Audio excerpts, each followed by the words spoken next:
la fac. C'est en ce moment qu'on s'est vu, en 2011, et lors du concert de Ali Baba. Et en ce moment, j'avais encore plus d'énergie, fraîchement venu de Zérékoré, mais très naïf. Parce que j'ai atterri dans un milieu de dinosaures. Et après le premier album Hip Hop de Vadaï, c'est moi qui étais censé être en lumière, comme Maître Gims à la session d'assaut. Mais après, le plan n'a pas fonctionné comme je voulais, tu vois. Donc, je crois que le déclic a commencé à partir de là-bas. 2 ans de contrat et un second album de collectif DHR. Et tout après, moi, je n'ai pas de réalité. Donc, à l'époque, j'étais encore avec Manager Will, parce que c'était lui le manager et tout. Par loyauté, j'ai suivi Manager Will. Bonne arrivée. Merci, Dédé. Enfant? Ça fait plaisir. Ouais, ça va. Partagez. Avant de démarrer, moi, j'aimerais bien qu'on fasse un petit retour en arrière pour parler de One Time il y a quelques années. One Time que moi, comme on le disait hors caméra, que je découvre pour la première fois lors d'un concert à Matoto, au cinéma, comment on l'appelait même déjà, le cinéma de Matoto. Et c'était, je pense, bien le concert de Ali Baba. Oui, à l'époque. Et il y a un premier titre qui sort en single qui attrape toute la Guinée, Friga. Jafri, je pense, c'est ça.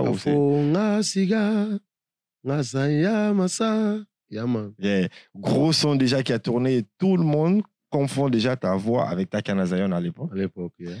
Et après quelques temps, tu termines les cours, tu reviens à Conakry et on te voit dans le collectif DHR. Intégré, exactement. Est-ce que tu nous expliques ce parcours? Ouais, ce parcours, voilà, je pense que un homme, en fait, c'est son histoire, c'est son parcours.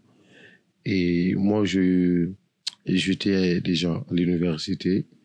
Après la fac, c'est en ce moment qu'on s'est vu, en 2011, et lors du concert de Ali Baba. Et en ce moment, j'avais encore plus d'énergie, fraîchement venu de Zérékoré, mais très naïf. Parce que j'ai atterri dans un milieu de dinosaures, je ne connaissais rien du tout, absolument. Donc, il a fallu que j'intègre dans le collectif DHR pour apprendre beaucoup de choses. Je crois que si je suis arrivé à ce niveau, c'est tout ce parcours-là, en fait, qui m'a forgé et aujourd'hui à rester à ce niveau. Comment tu intègres déjà le collectif? Le collectif, voilà, j'ai intégré le collectif DHR à l'époque. C'est Kra de l'Asia qui m'avait vu avec Mike Elmont, que vous connaissez, qu'ils avaient mis en place une compilation qui s'appelait Balue Brûle. Il y avait pas mal de talents à l'époque. En ce moment, c'est Benedict Record même qui avait finalement produit cette compilation à la plage de Lambaye. Donc, c'est à partir de là-bas, Kra m'a dit qu'il y a Manager Will, que vous connaissez tous, qui avait initié un projet avec Bouba de DHR à l'époque, le Sido Gayev qu'ils ont mis en place.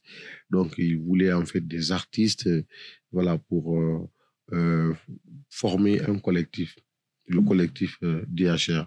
Parce qu'à l'époque, il y avait que 3 labels qui étaient influents. Il y avait le label de Benedict Record, il y avait Contact Evolution, il y avait MLP qui avait Baluzar et Contact Evolution qui avait Instinct Killers et Benedict Record qui avait Antoine Flingo, Baba Samba et Singleton. Donc c'était difficile en fait qu'un autre talent vienne intégrer en fait dans ces collectifs-là, dans ces différentes maisons de production. Donc, nous, on a eu l'initiative, ils ont eu l'initiative de mettre le collectif DHR en place. Tout de suite, dès qu'ils m'ont expliqué le projet, ils disent, je suis partant. Donc, c'est comme ça, j'ai intégré le collectif DHR à l'époque. Et ça roule, gros carton, tout le monde parle de vous. Et à un moment donné, tu fais un petit break avec le collectif. Ouais, tout le monde parlait de nous à travers pas mal de titres qui étaient One Time Numbuba Nufa, relax, light again. Tu vois, après, voilà, il y a eu le succès, tu vois. Un succès, en fait, qui n'a pas duré longtemps parce que les ambitions et les visions n'étaient pas les mêmes. Et moi, avant d'intégrer dans le collectif DHR, j'étais un artiste qui évoluait seul, qui évoluait en solo. Donc, être dans le collectif DHR, c'était une stratégie en fait de visibilité pour tout le monde parce que c'était à l'image de la section d'assaut à l'époque. Et du coup, moi, j'étais censé, et après le premier album Hip Hop Never Die, c'est moi qui étais censé être à lumière comme Maître Gims à la session d'assaut. Mais après, le plan n'a pas fonctionné comme je voulais, tu vois. Donc, je crois que le déclic a commencé à partir de là-bas. D'accord. Et après, moi, j'apprends. Après, tu me diras si c'est ça ou pas. J'apprends à un moment donné que tu quittes le pays. Tu pars travailler avec Manager Will sur un autre projet qui était censé sortir, mais qui n'est pas sorti. Oui, ouais. À l'époque, si tu veux, après le collectif, dès qu'ils auront imposé 2 ans de contrat et un second album de collectif DHR et tout, après, moi, je n'ai pas adhéré à l'idée. Donc, à l'époque, j'étais encore avec Manager Will parce que c'était lui le manager et tout. Par loyauté, j'ai suivi Manager Will. Et il y avait GBS à l'époque qui était là. Et moi, tout mon souci actuellement, en ce moment, je voulais sortir l'album parce que si tu regardes tous mes amis à l'époque, voilà, c'était des big stars. Hein. C'est vrai que en fait, j'avais commencé à aussi tracer mon chemin et tout, mais c'était des big stars. Quand tu vois Balezar à l'époque, tu vois Instinct Killers, tu vois Baba Samba et Singleton Antoine Flingo, c'est la même génération. Et du coup, je me disais que j'étais capable aussi de sortir un album solo parce que j'avais tout le talent qu'il fallait et que rester avec 11 personnes dans le collectif, ça ne me poussait plus en fait de beaucoup travailler comme avant parce que quand tu as tout le temps un couplet de 4 mesures, de 8 mesures, voilà. Que tu as la dalle, tu as envie la dalle, tu vois. Et donc, moi, j'avais en fait cette vision. Et après, j'ai suivi Manager Lionel à Dakar et j'ai fait un album avec Daraji. On n'avait pas finalisé. Du coup, je suis rentré au pays. Il y a eu quelques problèmes très personnels de ma vie. Voilà, ça me concernait et tout. Après, les choses n'ont pas marché comme je voulais. Après, voilà. Manager Will, moi aussi, c'était le déclic. Et après, il est parti avec Singleton et je suis resté seul. Je ne pouvais pas aller dans le collectif DHR. Je ne pouvais plus travailler avec Manager Will. T'étais fermé, quoi. Donc, je suis devenu un ghetto, débrouillard. Je dis, bon, écoute, ok, ça n'a pas marché tous les deux, ça va. Par dignité, par principe et critères, je ne vais pas quand même monnayer, en fait, ma dignité pour quoi que ce soit. Je vais me battre, je vais continuer à lutter. Du coup, j'ai fait marche arrière. J'ai commencé à travailler sur moi. En ce moment, je suis devenu philosophe, si tu veux, tu vois. Je suis devenu rebelle. Chaque fois, c'était des petites piques sur les réseaux sociaux. Parfois, tu deviens même frustré si tu fais pas attention. Du coup, après, voilà, j'ai cherché et par le canal d'un de mes amis, je vais pas dire son nom ici, c'est un grand cadre aujourd'hui. Il m'a fourni beaucoup de livres en développement personnel et tout. J'ai travaillé sur moi. C'est ce qui m'a forgé et tout. Et il m'a poussé à arriver à ce niveau aujourd'hui parce que j'ai vraiment travaillé sur moi et sur le développement personnel de soi-même. C'est ce qui a fait qu'aujourd'hui, j'ai arrêté de prendre tout avec le cœur, avec l'émotion. Maintenant, je travaille mon cerveau. En parlant de développement personnel, qu'est-ce que tu as fait à l'université? J'ai fait l'environnement, la gestion des ressources naturelles, en étude d'impact environnemental. Tu as eu un moment de break quand même dans la musique. Bien sûr. Et que tu as eu quand même beaucoup de temps pour étudier parce que si j'ai bonne mémoire, toi et moi on avait discuté une fois, tu m'as dit ouais, j'ai tout claqué, je suis allé d'abord étudier pour que je puisse avoir mon diplôme et puis revenir. toi qui as ton diplôme, pourquoi tu n'as pas totalement viré dans ton domaine, mais tu as préféré quand même te forger le mental pour pouvoir affronter le showbiz? Nous qui venons du ghetto, nous qui avons commencé les choses plus bas et qui n'avons jamais en fait brisé les étapes, on aime les défis. Je pense que même la question, quand je te pose la même question, tu vas répondre pareillement, quoi, tu vois. On aime les défis, tu vois, un peu. Et je n'aime pas baisser la tête pour qui que ce soit, en fait. Je suis quelqu'un de très, très fier et tout. J'aime les défis et j'aime les challenges, tu vois. Donc, moi, c'est le challenge, en fait, qui m'a poussé, en fait, à arriver à ce niveau. Parce que je me suis dit que, OK, ça n'a pas marché ici, ça n'a pas marché cela, mais ils vont me voir autrement. Et pour ça, il faut réfléchir, travailler sur soi-même, parce que tu ne peux pas continuer à accuser les gens tout le temps pour dire que c'est tel et tel. Si ça n'a pas marché, il faut aussi t'accuser et travailler sur toi. J'ai essayé de comparer les choses, voir qu'est-ce que je devrais améliorer chez moi et pour atteindre mes objectifs. Voilà, je crois que c'est ce que j'ai fait et ça a payé, mais jusqu'à présent, ça n'a pas encore payé parce que là où je vais atteindre, là, d'abord, je ne suis pas arrivé à ce niveau. Je suis en train encore de lutter. C'est pourquoi j'aime qu'on me mette en défi. D'accord, ça c'est top quand même. Ça veut dire, plus il y a des défis en face de nous, plus on a la motivation. Ce petit truc qui nous dit, hey, on peut briser ça et puis passer à autre chose. Exactement. Alors, tu travailles, tu charbonnes énormément, tu places de titre en titre, et jusqu'à ce que tu trouves un producteur pour ton premier album. Ça se passe comment avec lui? Comment la rencontre se passe? Parce que je sais quand même que vous êtes venus de la même ville, qui est Fria. Et du coup, comment ça s'est passé? Non, moi, je n'ai pas eu de producteur. Ça, c'est la vérité. D'accord. Voilà. Et Maka Traoré, c'est un grand frère. Nous venons de la même ville, comme tu viens de dire. Il n'a jamais été mon producteur. On a travaillé en tant que frère. Je crois que c'était une grosse erreur. C'était une grosse erreur et tout. Et même lui, aujourd'hui, si en fait il se retrouve dans une telle situation avec qui que ce soit, même pas moi, il allait vraiment mettre en fait le professionnalisme devant, le business devant. Parce que même avec ton frère et tout de même sang, et si vous devrez travailler sur quoi que ce soit, il faut aller sur des bonnes bases, c'est-à-dire le business. Je crois que c'est l'erreur là que nous avons commise. Il n'y avait pas de contrat. On travaillait en tant que petit frère et grand frère. Et on s'entraidait et tout.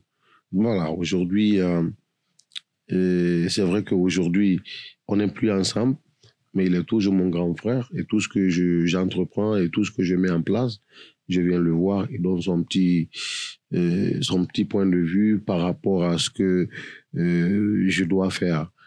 Pour la petite histoire, moi, j'étais allé vers sa femme, qui est une grande dame, qui reste à l'écoute. Puis il a expliqué, j'ai dit, votre mari, nous venons de la même ville, j'aimerais que vous discutez avec lui pour qu'il puisse m'aider. Donc, du coup, sa femme a joué un grand rôle et on a tenu une réunion ce jour-là. Après, il a promis, il dit qu'on va travailler ensemble. On est allé comme ça. Après, les choses ont commencé à bien bouger entre nous et tout. Donc, du coup, arrivé à un certain niveau, c'est moi qui me plaignais parce que de la façon dont je voulais que les choses marchent et tout, ça ne marchait pas comme ça, comme je le voulais. Tu vois? Et il n'était pas obligé de faire forcément ce que je veux. Tu vois? Ce que je voulais. Parce que tout simplement, il le faisait avec le cœur. Tu vois? Il le faisait avec le cœur.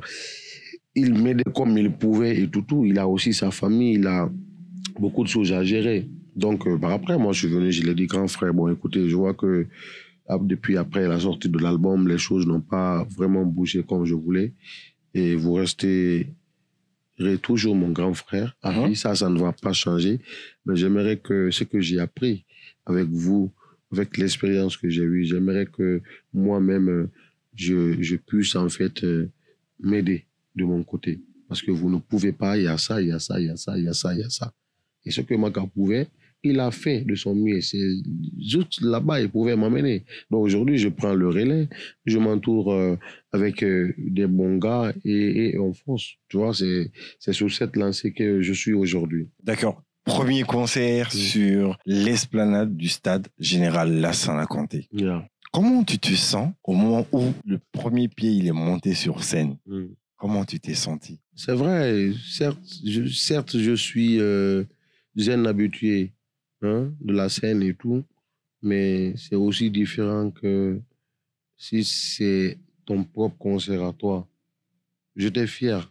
C'est pourquoi d'ailleurs, je vais remercier toute l'équipe en fait qui ont travaillé sur ce projet.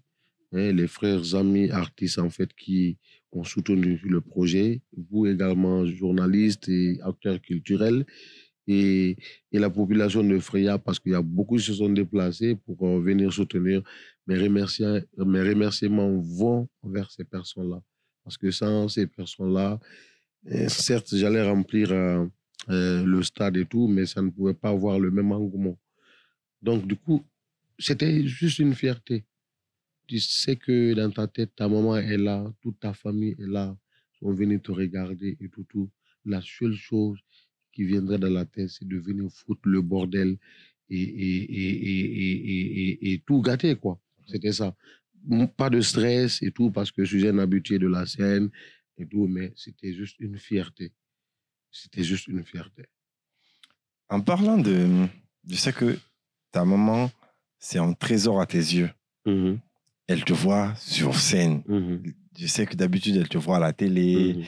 Elle apprend que tu joues. Je sais que forcément, ses amis, les gens dans le quartier le disent « Ah, ton enfant, c'est une star, hein, tout et tout. » Mais en voyant ta mère te regarder et jusqu'à venir sur scène, parce que je pense que j'ai vu une image et tout sur les réseaux, comment tu t'es senti? Et ça a été quoi le retour après le spectacle? Est-ce que tu avais eu le temps de parler avec elle, tout et tout? Ou avant le spectacle ou après le spectacle? On n'en a jamais en parlé. Tu sais, ma mère et moi, c'est vrai que c'est ma confidente aussi du tout. Mais musicalement, ce qui concerne ma carrière et tout, on en parle rarement. On en parle rarement. Je sais que vraiment, elle est fière de moi. Et après tout ce que j'ai traversé pour arriver à ce niveau, elle sait que je suis quelqu'un de très, très dur dans la tête. Et c'est que quand je dis que je veux faire ça, je ne sais pas faire les demi-mesures, je fonce. On ne parle pas quasiment de ma musique. Moi, ma mère, on parle de la famille. On parle de la responsabilité. Comment est-ce que je dois prendre soin de mes frères et tout. Comment est-ce que je dois prendre la relève. Certes que j'ai des grands frères et tout et des grandes sœurs, mais il me dit toujours, aujourd'hui, c'est toi qui peux vraiment réunir une famille. C'est toi le rassembleur, parce que dans la famille, c'est moi qui rassemble. Même s'il y a un problème dans la famille, et il suffit seulement que je me lève et tout et que je parle au vieux, à elle, ça va se calmer. Donc, en fait, Dieu m'a donné cette force. On parle seulement que dans ce sens, mais dire que parler musicalement et tout au moment, non, on ne parle pas de ça. On ne parle pas de ça. Et c'est des conseils aussi de dire que fais attention aux femmes. C'est la femme qui peut te donner le succès. C'est la femme aussi qui peut, voilà, et voilà, te rendre misérable et tout. Quand tu veux devenir une personne de grand, il faut éviter les femmes. Parce que les femmes, nous les femmes, on est très dangereuses. Et après, elle dit souvent, j'espère que la musique, là, un jour, tu vas sortir dans ça et voilà, aller dans un monde professionnel. Je dis, oui, bien sûr. Il dit, pour ça, il ne faut jamais accepter que le passé te rattrape. Tout ce qui peut faire en sorte que demain, que tu regrettes de ton passé, ne le fais pas. Il ne faut pas commander les gens. Il ne faut pas courir derrière les gens pour quoi que ce soit, pour des besoins inutiles qui vont te rattraper. Garde ta fierté, garde ta dignité, l'éducation que je t'ai donnée.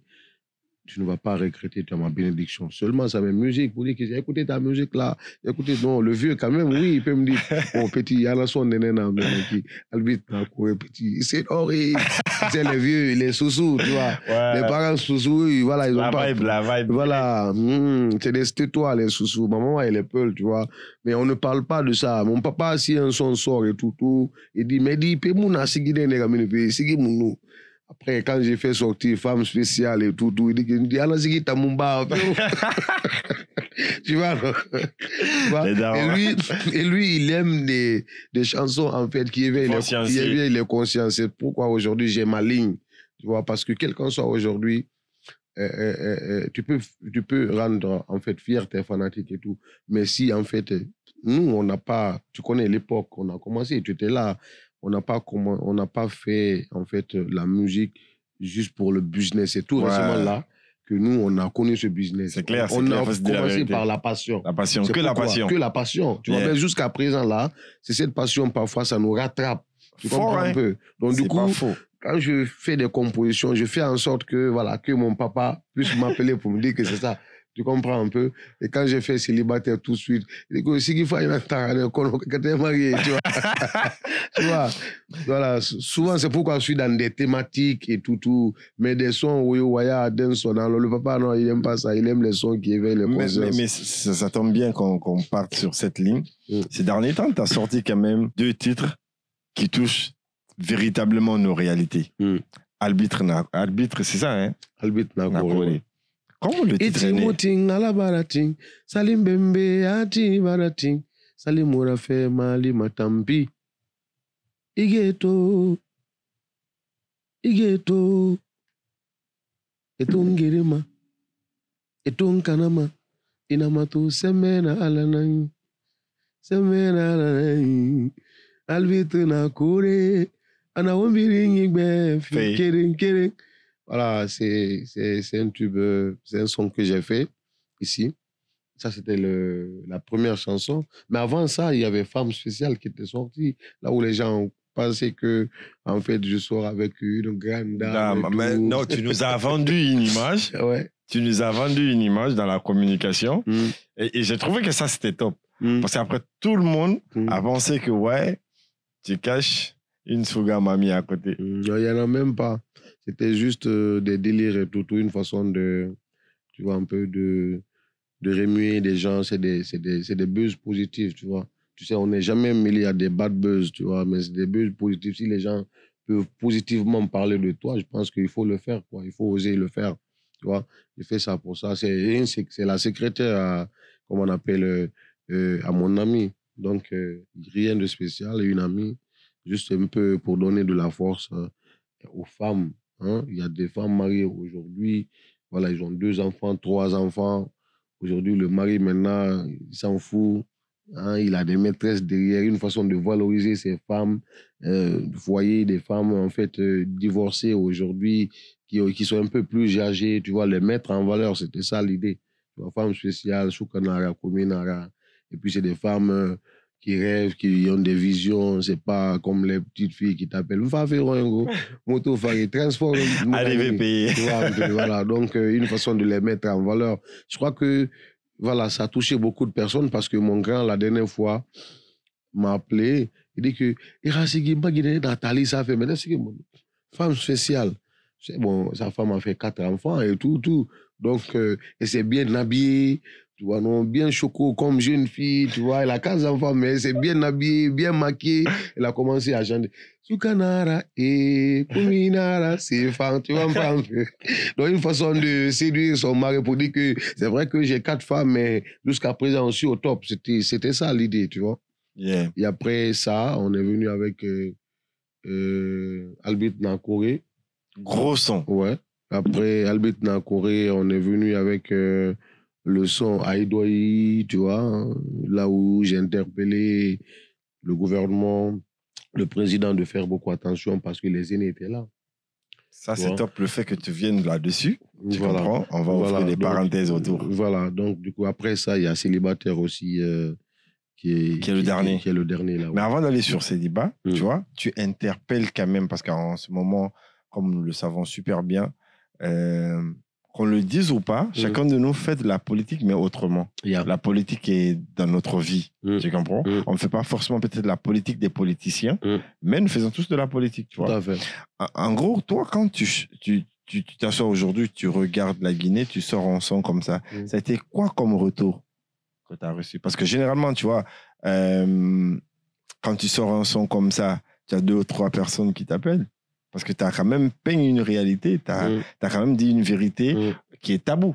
Le retour a été positif. Je crois que, en fait, même eux, tu sais, quand tu conseilles une personne sans vulgarité ni rien et tout, tu sais, la vérité, le cœur peut accepter la vérité. Tu vois? Après, c'est la tête qui ne peut pas accepter la vérité. Quand on te dit la vérité tout de suite, même là où tu es, tu sais que vraiment c'est la vérité.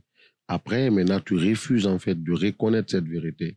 Tu vois un peu. Je pense que le retour a été positif. Il n'y a jamais eu des comment on appelle des commentaires en fait choquants et tout. Tout le monde a aimé, même eux, hein, même l'État. J'ai pris les échos, ils ont écouté le son, ils ont aimé. Si en fait j'avais été, comment on appelle, incorrect en fait dans ma composition, moi-même je n'allais pas être là où je suis aujourd'hui, tu comprends un peu. Mais la composition aussi, il faut savoir composer sans toucher à la dignité des gens. Mais quand ils écoutent, qu'ils se voient dedans, ils disent que ouais, lui il est en train de dire la vérité. Tu vois, il y a certaines choses aussi, on le dit, si on ne doit à personne. On le dit, tu comprends un peu? Moi, je ne dois à personne. Et je n'aime pas de gang ou bien qui peut... Puis, tu sais, il y a certaines personnes, ils peuvent oser dire certaines choses. Mais aujourd'hui, en fait, ils peuvent plus. Parce que, par exemple, toi, tu es mon grand. Tu vis dans le système, tu es dans le système. Et que je compte sur toi. Hein? Ok, je compte sur toi. À chaque fois, c'est toi qui es là pour moi pour beaucoup, beaucoup, beaucoup de choses. Moi, je ne peux pas m'hasarder vraiment à dire quoi que ce soit. Parce que quand je dis ça, après, tu vas bloquer en fait tout ce qui nous lie. Tu comprends un peu? Mais si tu ne dois à personne et que vraiment tu sais ce que tu es en train de faire, tu le fais sans arrière-pensée, sans avoir, comment on appelle, sans aucun ressenti, quoi, négativement, tu vois. Moi, c'est dans ce sens. Je crois que même mon père, il a aimé le son. Il avait eu peur, mais quand il a écouté le son, l'intégralité, il dit que ouais, je crois que c'est l'un de tes meilleurs sons, en fait, aujourd'hui. Et c'est des chansons, en fait, qui ne vont jamais avoir beaucoup de vues en Guinée. Tu vois, des chansons qui peuvent éveiller les consciences et tout. C'est pourquoi j'arrive hein, avec les flots d'un son là. Je vais montrer aux gens que je viens de Ghetto. Le faire danser. Alors, et là, cette fois-ci, tu vois, tu clores avec Célibat. Nous, les célibats. Gros son qui tourne en ce moment. Ouais, célibataire comme tout, en fait, nous sommes tous dans le même bateau. Alors, question magique. Après, les gens vont dire que... Ne me pose pas la même question, t'as capté? Ne me pose pas la même question. Ici, je sais qui pose des questions. Je sais, c'est toi le boss d'ici. Pose-moi les questions. Bon. Il a aimé le son là. Ouais, de fou, hein? De fou. Il n'y a pas un célibat qui n'a pas aimé le son là. En plus, ce qui est dope, la vidéo que je vais sortir, après, je sais que les gens ils seront choqués, mais tu vois, c'est la life du célibat, tu comprends? Ouais, c'est ça. Même. Mais toi, aujourd'hui, qu'est-ce qui te freine pour te marier? Qu'est-ce qui me freine? Oui. Qu'est-ce qui te bloque? Il n'y a pas de souci. Donc, en fait, ce n'est pas quelque chose qui me freine en fait, à me marier. Tu comprends un peu? En fait, les gens, ils n'ont pas compris. Aujourd'hui, nous vivons dans un monde où c'est l'intérêt qui lie les hommes. Tu vois?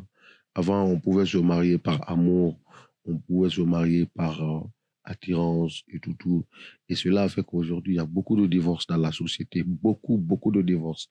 Tu peux voir un couple, en fait, qui ont 2 ou 3 enfants, mais le couple n'est pas heureux. Parce qu'il n'y a pas eu une bonne base. Et cette base-là, en fait, ça se construit. Tu vois? Tu ne peux pas épouser une femme que tu ne connais pas. Il faut épouser une femme qui peut être ton meilleur ami, avec qui, en fait, vous avez des projets communs. Le mariage, c'est un projet. Le mariage, c'est pas seulement que faire des enfants. C'est un projet, tu vois, c'est un projet. Et si Parce qu'à un moment donné, les gens, ils ne peuvent pas comprendre. À un moment donné, l'amour, là, on parle de l'amour et tout. Mais après, à un moment donné, l'amour va disparaître. Hein. Ça ne doit pas exister. Hein, tu es dans le même lit avec une personne. Quand tu te tournes à gauche, à droite, tu vois la personne chaque jour. Mais à un moment donné, tu es dégoûté, mon gars. Tu es dégoûté si c'est à cause de l'amour, là. Tu seras dégoûté. D'accord? Mais s'il y a un projet entre vous, il y a une base qui est là. Toi, tu vas rester dans ce couple-là pour le projet. Elle va rester pour ce projet. Après, l'amour va partir et tout, mais vous allez vous concentrer en fait sur le projet que vous avez planifié ensemble. Donc aujourd'hui, il ne suffit pas seulement de trouver une femme, en fait, de l'épouser. Hein? Il faut choisir en fait ta femme. Parce que la fierté de l'homme aujourd'hui, c'est sa femme. Tu ne peux pas aller prendre une femme qui a un dossier, qui n'a pas un dossier propre. Tu comprends? Dossier Manor, et après, tu vas épouser cette dernière et tout. Tu vois un peu. En fait, pour quelqu'un en fait, qui veut construire une personnalité, quelqu'un qui rêve grand, il choisit bien sa femme. Parce que tout ce qui peut vraiment, toi, te nuire devant, c'est ta femme qui peut te grandir. Et si toi, tu prends ta femme, vous passez de gauche à droite, après les doigts sont pointés sur vous, c'est un problème. Donc, c'est pourquoi il faut beaucoup réfléchir, il faut choisir en sa femme. C'est un choix. Et il ne faut pas se précipiter pour faire un choix. C'est pourquoi la dernière fois, mon père m'a appelé, on a dit, et il maman m'a dit, tout fait. Il a ouais, vieux, maman m'a dit, tout fait. Maman dit, oh vieux, il y a quelqu'un qui faut m'en solide au rabot. One time, t'es fou. Il dit non, il y a un gars qui dit, vous savez, le mariage m'a allou, le mariage n'a rien, on nous prend une femme. Maman dit, non, on a fait Maman dit. Tu vois, après, il sait que moi, maman dit, depuis combien d'années et tout, ça fait longtemps, je suis dans le truc là, mais je n'ai jamais fait une telle bêtise pour, pas une bêtise. En fait, l'accident là, en fait, n'est jamais arrivé dans ma vie pour faire des enfants. Tu comprends un peu? C'est pas aujourd'hui je vais faire ça. Mais s'il veut, maman dit là, qu'il me donne une année. Tu comprends un peu? Est-ce que tu as besoin d'une année? Non, quand je dis une année, après, bang, même année, quoi. Tu comprends un peu? Après, depuis ça, il m'a laissé tranquille. Donc, du coup, aujourd'hui, je suis focus, en fait, sur moi. Je sais que ma femme n'est pas loin. Si ma femme était à Yomu, je crois qu'elle s'est approchée jusqu'à Kindi, elle arrive. Ne me repose pas la même question parce que je ne vais pas te répondre. Non, je sais que toi et moi, on est dans la même science. Hein, on est dans la même science, ça c'est sûr. Ça c'est clair même.